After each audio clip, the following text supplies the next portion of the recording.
Kisah ini bercerita tentang seorang raja di Yaman. Dalam kisahnya menjelaskan tentang akan dilantiknya Nabi Muhammad menjadi seorang nabi dan rasul. Padahal kisah ini terjadi jauh sebelum Nabi Muhammad dilahirkan. Raja itu bernama Rabi'ah bin Nasr.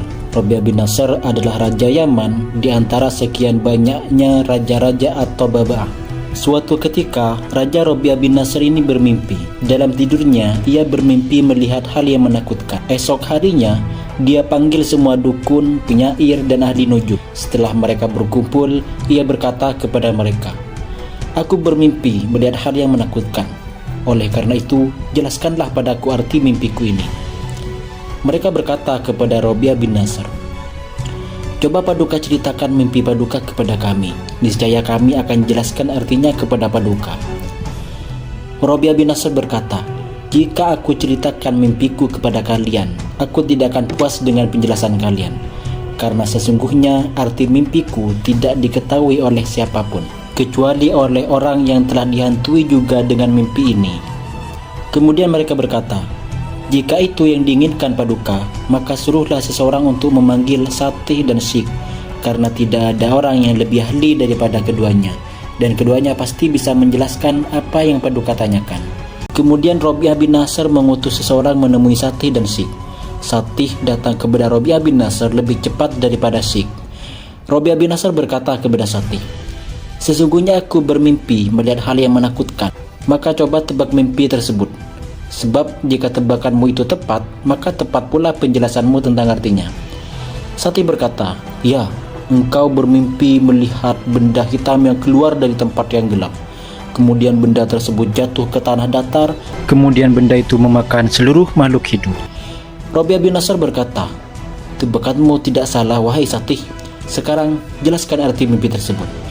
Satih berkata, "Aku bersumpah dengan malam dan siang bahwa orang-orang Habsyi pasti menginjak negeri kalian, dan mereka pasti menguasai daerah antara Abian hingga Juros."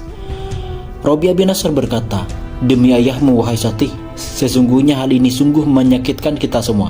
Kapan itu terjadi? Apakah pada zamanku atau setelahku?"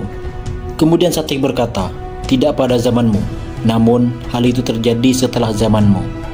60 tahun atau 70 tahun yang akan datang." Rabi'ah bin Nasr kemudian berkata, "Apakah daerah tersebut terus-menerus dalam kekuasaan mereka atau tidak selama-lamanya?"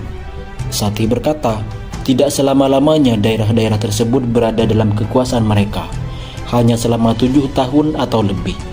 Karena setelah itu mereka dibunuh dan dikeluarkan daripadanya dengan lari terbirit-birit." Rabi'ah bin Nasr berkata, "Siapakah yang membunuh dan mengusir mereka?" Satih menjawab, "Orang-orang tersebut adalah Iram bin Yayan yang mendatangi mereka dari arah Adek dan tidak menyisakan seseorang pun di antara mereka di Yaman." Rabi'ah bin Nasr berkata lagi, "Apakah daerah-daerah tersebut selamanya berada dalam kekuasaannya atau tidak?" Satih berkata, "Tidak selama-lamanya.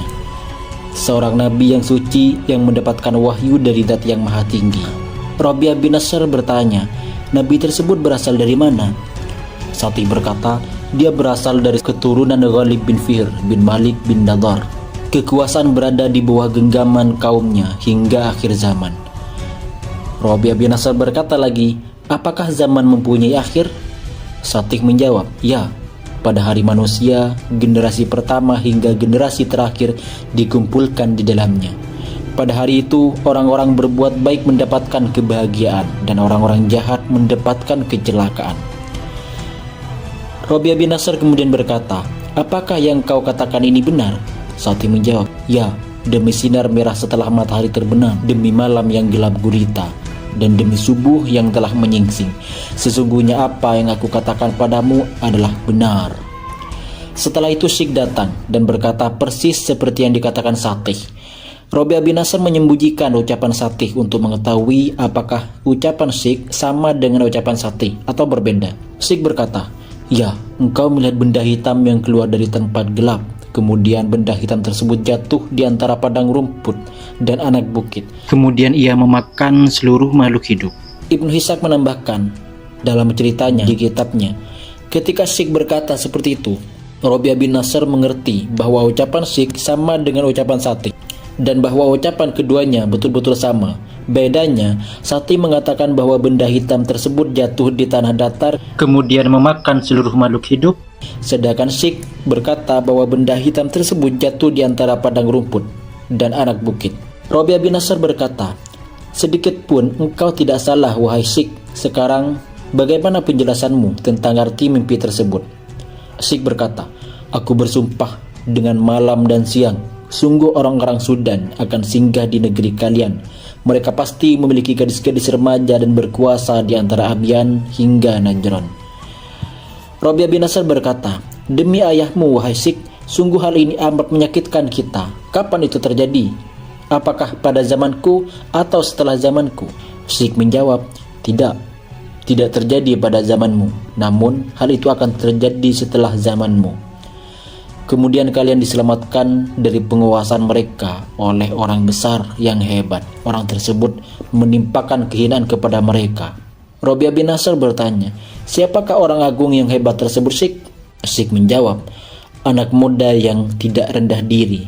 Ia keluar menemui mereka dari rumah Dhiyayan dan tidak menyisakan seorang pun diaman." Robiah bin Nasr bertanya lagi, "Apakah kekuasaannya bertahan lama atau tidak?" Sikh berkata, "Kekuasaannya dihentikan oleh Rasul yang diutus dengan membawa kebenaran dan keadilan di antara orang-orang beragama dan orang-orang mulia. Kekuasaan berada dalam genggamannya hingga hari pengadilan." Robiah bin Nasr bertanya lagi, "Apakah yang dimaksud dengan hari pengadilan itu?" Sikh berkata, "Hari pengadilan yaitu hari di mana para penguasa mendapatkan balasan atas perbuatannya, dan seruan dikumandangkan dari langit. Seruan tersebut didengar seluruh makhluk hidup dan yang telah meninggal dunia. Pada hari tersebut, manusia dikumpulkan untuk waktu yang telah ditetapkan. Pada hari tersebut, keberuntungan dan kebaikan menjadi milik orang-orang yang bertakwa." Robiah bin Nasr berkata, "Apakah yang kau katakan ini benar?" Sikh menjawab, "Demi Tuhan, langit dan bumi, serta peningkatan dan perendahan derajat yang di dalamnya, sesungguhnya apa yang aku katakan padamu adalah kebenaran dan tidak ada kebatilan di dalamnya." Ucapan Sati dan Sikh di atas betul-betul membekas dalam hati Robiah bin Nasr. Kemudian ia menyiapkan anak-anaknya dan keluarganya untuk pergi ke Irak dengan harapan langkahnya ini mendatangkan kemaslahatan bagi mereka dan mengirimkan mereka kepada salah seorang raja di Persia bernama Sabur bin Khurrazat. Sabur mendapatkan mereka di Al-Hirah. Di antara sisa anak keturunan Robiah bin Nasr adalah An-Nu'man bin Al-Mundhir. Menurut nasab orang-orang Yaman, nasab An-Nu'man adalah An-Nu'man bin Al-Mundhir bin Nu'man bin Mundhir bin Amr bin Adi bin Robiah bin Nasr.